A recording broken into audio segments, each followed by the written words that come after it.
There's a lot of things here on the touchscreen to go over, but the main principle is this is the center portion right here. Actually see it indicated here at the top of these three little dots. And this is kind of like a quick access on what you happen to be doing or you have done recently. Okay, so swipe to the right, swipe to the left. And those are the main screens in which you access almost everything. Swiping to the right gives you like apps, ability to play music, things like this. Apple CarPlay, Android Auto. It does have your driver performance, things like that. Here on the left side, this is more with the settings as far as your safety features and adaptive cruise control, active bending lighting, different things like this. Blind spot monitor. You even have a park in and park out, which will actually turn the steering wheel. This is also where you access your camera, which is really awesome. Okay, but let's start here on the right side. So we have AM, FM, satellite radio.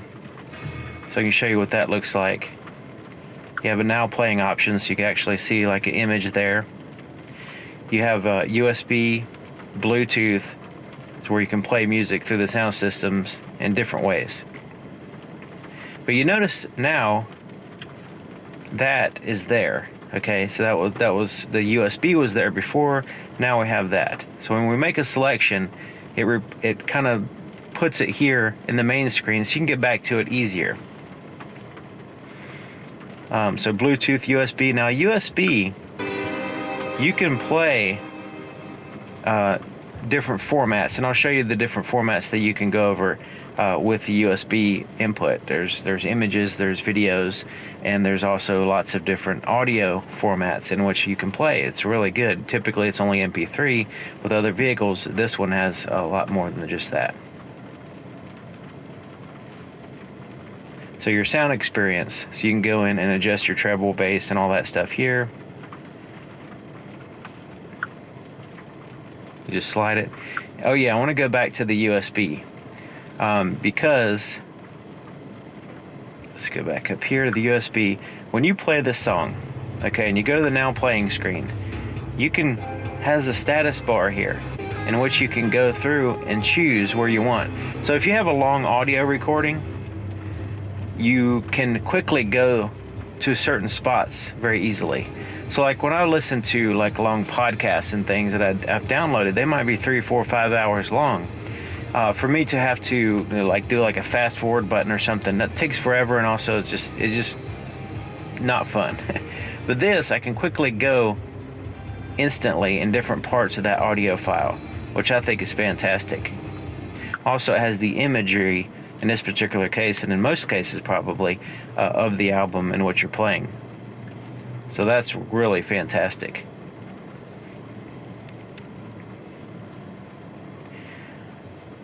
Now the Pandora, I've just played it off my phone. I don't have it set up, but apparently you can use the system to do that as well. Okay, so here on the left side, it's basically on off with a lot of this stuff. You have a stability control, electronic stability control. You can turn that off, and it's like a sport mode, so you can spin tires or whatever. Lane keeping aid, so actually turn the steering wheel to keep you in the lane. Parking assist, cross traffic alert, driver alert, and the auto stop start, you can turn that off and it stays off even when you restart the vehicle. If it's on, then it'll stop the engine while you come to a complete stop. Camera system, I'll get to that last. That's almost the last. That's really great. Park in and park out. This is if you don't know how to park well or you don't feel like parking. You can choose that, and then you go down the parking lot and you pick a space. It'll basically pick a space, and then it'll tell you what to do, and it'll actually help you park. Headrest fold. This is pretty cool. The back seats, it'll fold both headrests to get them out of the way if you need better visibility. But once you see the camera, you'll see that it's not really that useful, I guess you can say. If you need to adjust the heads-up display, in which I did, I had to lower the brightness and adjust the height. You can do it there. Once you press that, you're gonna be able to use the buttons on the steering wheel to fine-tune it. You can turn the heads-up display on or off there. Blind spot detection, roadside information. You can turn that on or off. I like it on. It actually helps out a lot. Cruise control. So you can control that here on the steering wheel, so you don't really have to turn it on here. Corner illumination, that will turn the fog lights on the appropriate side when you turn the steering wheel. Same thing with the active bending headlights. So as you're going forward, you have to go like 5 miles an hour or something like that. You have to be going forward, or at least. And as you turn the steering wheel, the headlights, you can see them bend. It's pretty cool to actually see. You should check out my night video on that. Collision avoiding assistance. I'm not going to try that out, but anyway, it helps you steer around obstacles in the absolute worst case scenario that you're going to hit something. Okay, so you can see that we chose sound experience. So that's here. The USB is here. The phone that I'm connected to is here. And then we can always go to the navigation here, and we can make that bigger too. We can put in a destination, make that bigger. It's in night mode now, but just to kind of give you an idea of what it looks like. This is the 3D look, which has stars in the sky. I don't know if those are accurate at all, but go to 2D. Now that top down view.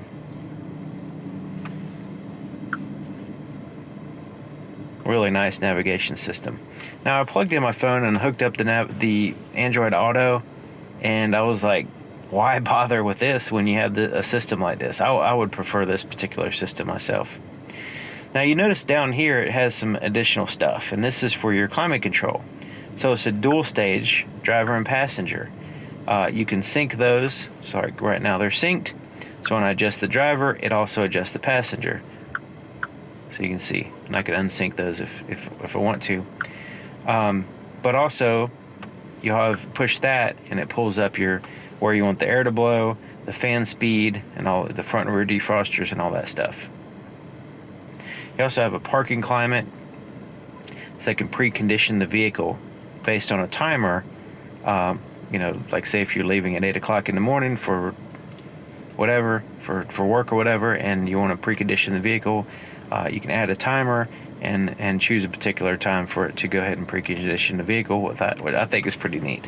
I haven't tried that, but that's the idea anyway. Okay, right here you see these little seats. Well, on the passenger side, it's a heated seat control. High, medium, and low. 3-stage heated seat control. And I actually have a video showing how hot that actually gets, that seat. So you can check that out. Same thing with the heated steering wheel. How hot does a heated steering wheel go? You'll find out in that video. It's pretty darn hot. I was surprised. It's hotter than the seat. I'll just give you that hint. But here on the driver's side, you have when it pulls up the heated seat and the steering wheel, and both on this particular vehicle are a 3-stage, high, medium, and low on the seat, and a 3-stage on the steering wheel. I don't think I've ever seen that on any other vehicle. It has a 3-stage heated steering wheel. Now, if you want the screen to just be off, you just press and hold this, and it goes off. Now you still have your climate control information here, and even if you touch the screen, it's not going to turn back on. So if this is a good time, you can clean the screen, wipe it down, or whatever. But also, just if you don't want it up there, you don't want to have to see it, you can easily turn it off by pushing that button and holding it. But turning it back on, you just press, and then it pops back up. Okay, so you kind of get an idea here, I think, where I choose an option, and then it puts like a little shortcut here in the center. Swiping to the right, I can choose these options, more like radio related, and this is more car related.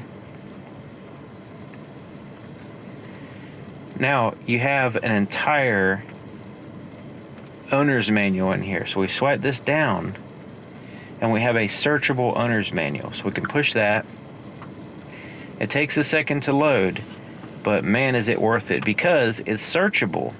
So if you ever flip through a book trying to find something in a owner's manual, and it's all like fine print, and it's hard to see, it's hard to read, and it's, not very pleasant. But anyways, you can do a quick guide, exterior or interior, or you can search, and this is my favorite part right here. Now, there's different ways you can search. You have a keyboard, right? You can, let's go ahead and pop that keyboard back up. Or you can go ahead and press it, or there's this button here in which you can write it. So V, capital V, I,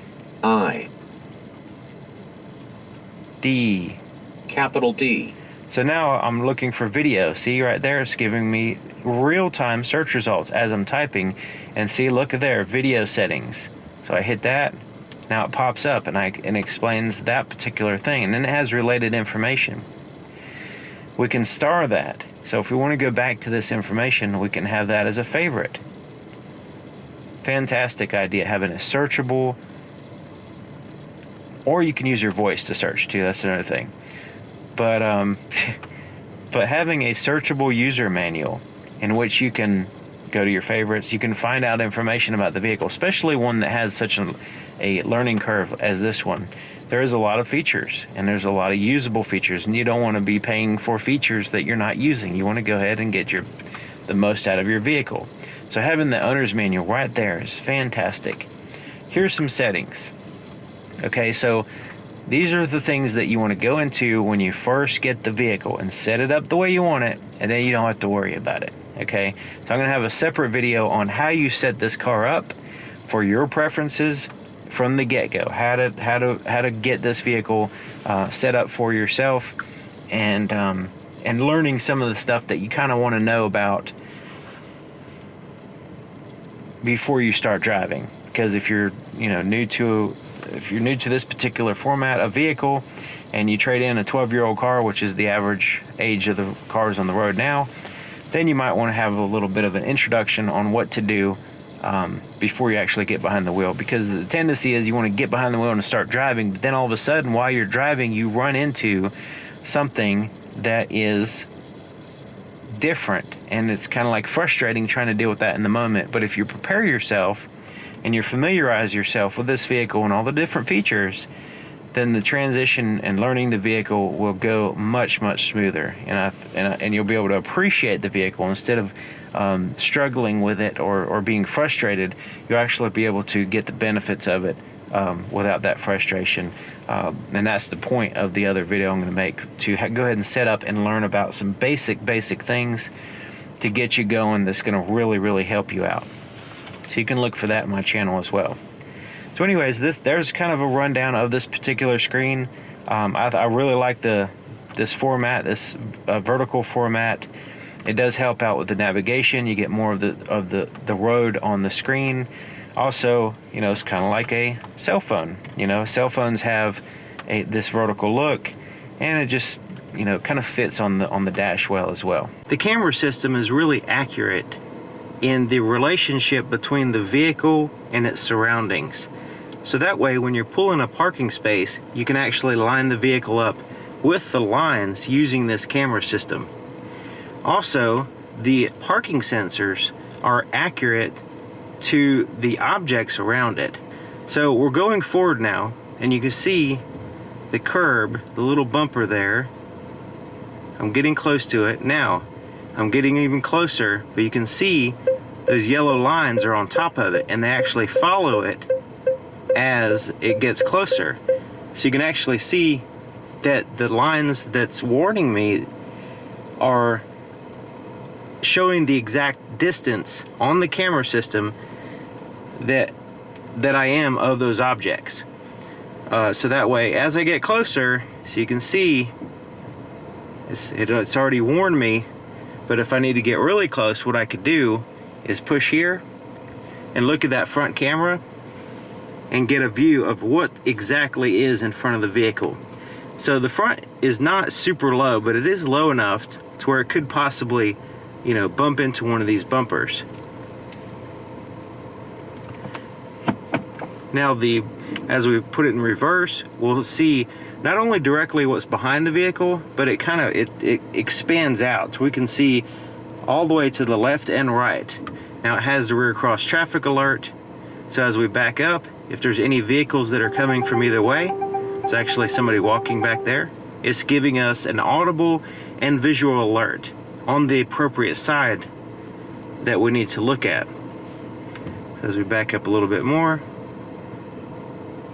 So you can see this is not an accurate representation of the surroundings as far as it's not linear. It's a wide view to give us as much visibility in both directions as possible.